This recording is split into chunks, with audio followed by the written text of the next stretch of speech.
Bonjour, bonjour chers amis TEFA, bonjour à vous amis de la diaspora, bonjour à tous les Ivoiriens et les Ivoiriennes.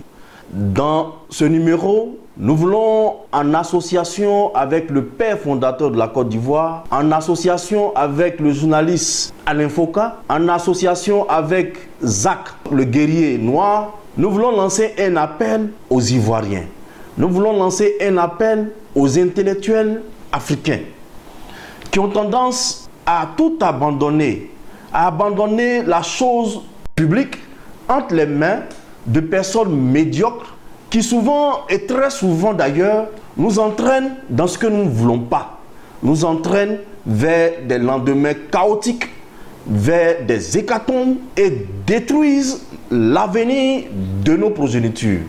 Nous avons la certitude que dans 20 ans, 30 ans, 40 ans, au plus, qu'est-ce 40 ans dans la vie des peuples quand le monde compte des milliards d'années d'existence? Nous aurons des hommes capables de transformer nos matières premières.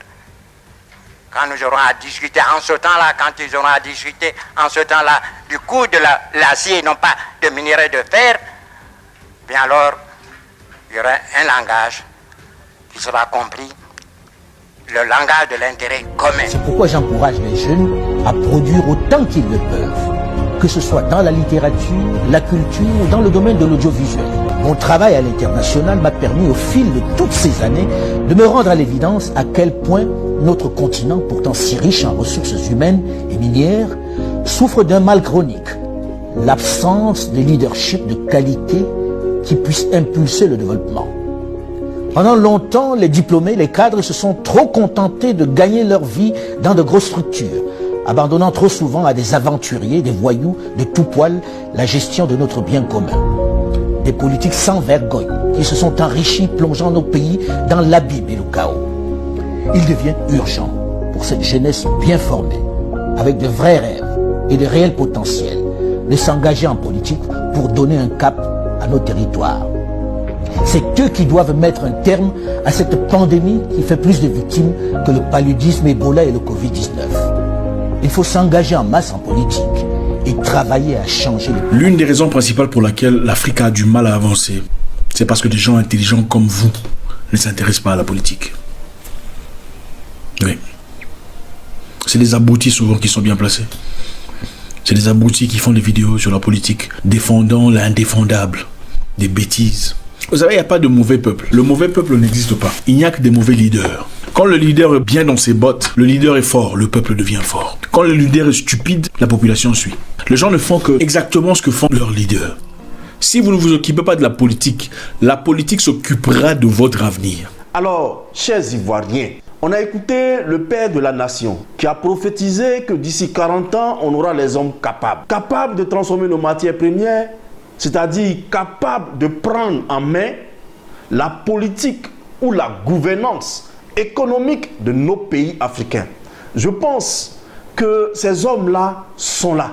Mais c'est des hommes qui ont démissionné totalement dans leur action publique et qui refusent de se battre souvent sur le terrain politique parce qu'ils disent-ils, la politique ne les intéresse pas. Ils ont totalement tout relégué entre les mains de personnes médiocres qui détruisent l'avenir de l'Afrique et plus particulièrement l'avenir de la Côte d'Ivoire. Il faut se réveiller. C'est Martin Luther King qui disait que le monde ne sera pas détruit par les méchants, mais le monde sera détruit par l'inaction et le silence des personnes gentilles et des personnes intelligentes. Aujourd'hui, quand tu te regardes, toi l'Ivoirien, quand tu regardes, toi l'Africain, qu'as-tu fait? Qu'as-tu fait pour le bonheur de ton pays?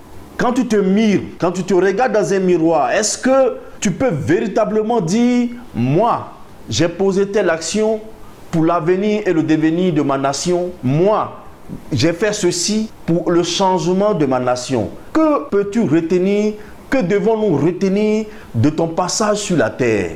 Voilà la question existentielle, la question essentielle, la question primordiale que je voulais mettre à la disposition de tous, que je voulais mettre sur la table de la réflexion pour qu'ensemble, nous puissions cogiter à décider désormais de prendre acte, de prendre action et d'être des gens actifs dans le domaine aussi politique. Alors, chers Africains, chers Ivoiriens, nous sommes chrétiens, nous sommes musulmans, disons tout bref, nous sommes pour 80 à 90% des croyants. Et nous allons et nous prions. Nous prions pour notre devenir personnel, en oubliant la souffrance qui est à côté de nous. Nous prions pour avoir un emploi, en oubliant tous les grands chômeurs. Nous prions pour avoir la pitance du jour pour nos familles, en oubliant tous ces Africains et Ivoiriens qui triment dans la misère et qui n'arrivent pas à avoir un seul repas par jour. Sommes-nous vraiment des croyants? Avons-nous joué véritablement notre rôle de croyants quand on rentre à l'église et qu'on se soucie de moins en moins des difficultés qui nous entourent? Sommes-nous véritablement des croyants? Quelle devrait être l'action? L'action de notre foi en Dieu. Quelle devrait être l'action concrète sur le terrain de notre foi en Dieu? Cette action-là ne devrait-elle pas nous conduire à changer, positivement parlant, l'avenir de nos progénitures et l'avenir de nos concitoyens?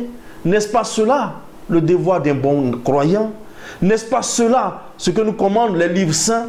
Avons-nous fait et bien fait ce que nous devons? Avons-nous ne serait-ce que le souci de faire et de bien faire ce que nous devons? Souvent tu es assis dans ton salon et tu dis: que vaut mon action devant toutes ces difficultés où tout est corrompu partout? Si moi je décide de ramer à contre-courant, qu'est-ce que j'apporte de plus? Quelle vaut ma petite action? Que vaut moi ma petite intervention?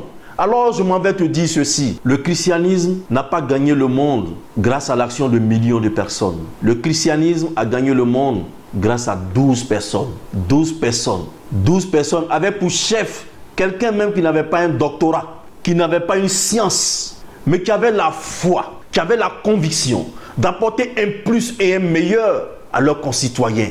Oui, je vous le dis, si aujourd'hui on compte des millions et des millions de chrétiens, c'est l'action de ces 12 personnes. Si aujourd'hui on compte des dizaines de millions de musulmans, c'est grâce à environ 6 personnes. Rappelez-vous, et les musulmans pourront me le dire et le confirmer, ce n'est pas le monde entier qui a fait les grandes choses, mais ce petit monde qui voulait grand pour tous, c'est leur joie et c'est leur passion qui a contaminé tout le reste. Alors nous au TEFA, nous ne faiblissons pas parce que nous savons que tant un petit nombre, nous voulons impacter un grand groupe. Et toi l'intellectuel qui est assis au bureau, qui peut beaucoup, qui peut agir et transformer positivement la politique dans ton pays. Toi l'homme intelligent, et tu refuses de t'intéresser à l'avenir et au devenir de ton pays. Es-tu chrétien véritablement? Est-ce que quand tu te mires, quand tu te regardes dans un miroir, peux-tu admettre que tu es un croyant?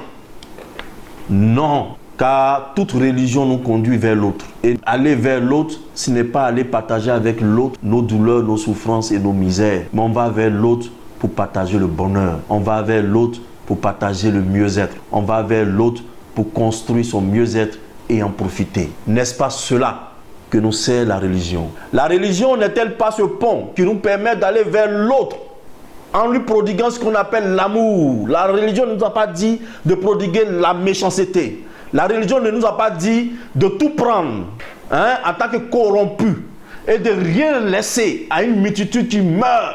La religion n'a pas dit de détourner tous les biens qui doivent aller dans un hôpital, dans un CHU, pour le mieux-être de tous. La religion ne nous demande pas de détourner. La religion ne nous demande pas d'être fortement riche pour juste aller blanchir spirituellement parlant notre argent en faisant des visites spirituelles partout. C'est parce que la religion nous demande. Toute bonne religion nous conduit vers l'autre. Et la religion ajoute, en allant vers l'autre, apporte l'amour. Est-ce que je peux apporter véritablement l'amour à mon frère quand je vais juste le regarder, l'apprécier dans sa souffrance, dans sa misère, sans lui apporter une solution? Non!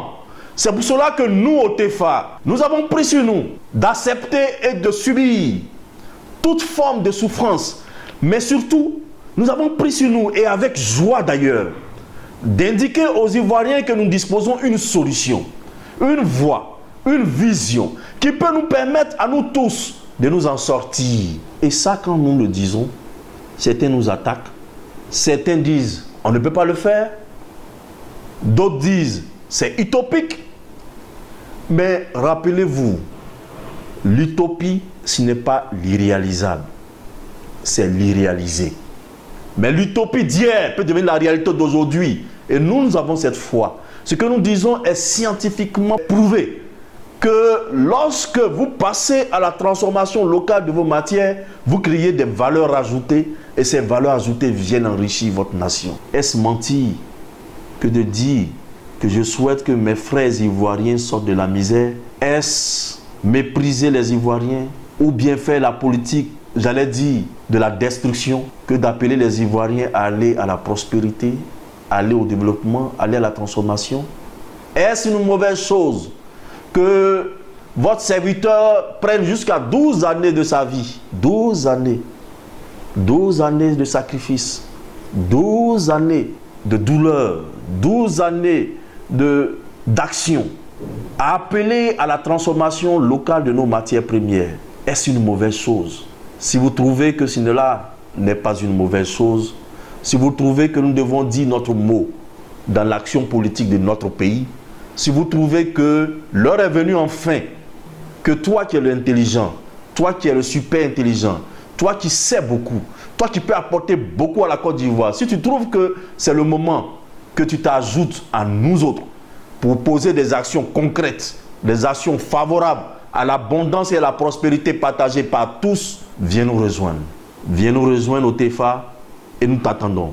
Car tu n'as pas le droit de rester assis dans ton salon à décrire la plaie de nos souffrances. Et si tu le fais, tu n'as pas le droit non plus de rentrer dans une église ou même dans une mosquée. Parce que notre devoir en tant que croyants, c'est d'apporter un mieux-être. Et même si on n'a pas atteint ce mieux-être, c'est au moins d'avoir essayé. Ça, tu perds quoi d'avoir essayé? Rejoins-nous au TEFA. Nous allons appliquer cette VNC, la vision nationale commune, pour que ce pays-là, la Côte d'Ivoire, ne soit plus ce pays qui ploie sur le poids de l'endettement, mais ce pays-là qui est puissamment riche, ce pays où les Ivoiriens font plaisir, où les Ivoiriens font rêver, où les Ivoiriens sont vachement riches, où les Ivoiriens ont du boulot.